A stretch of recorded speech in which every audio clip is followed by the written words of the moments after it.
Pakistan match জয়ের পর দুদিন ছুটি কাটিয়ে বুধবার প্র্যাকটিসে নেমেছিল ভারতীয় দল, কিন্তু সেদিন প্র্যাকটিসে দেখা যায়নি শুভমান গিলকে।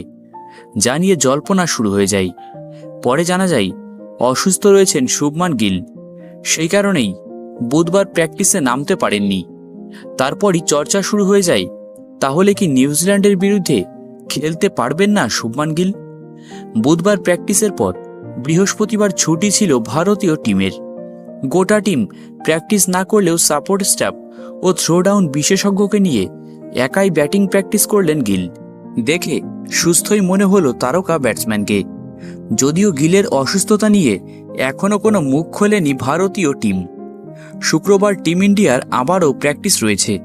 সেখানে যদি গিল পুরোদমে প্র্যাকটিস করেন, তাহলে অনেকটাই নিশ্চিত হওয়া যাবে তার খেলা নিয়ে।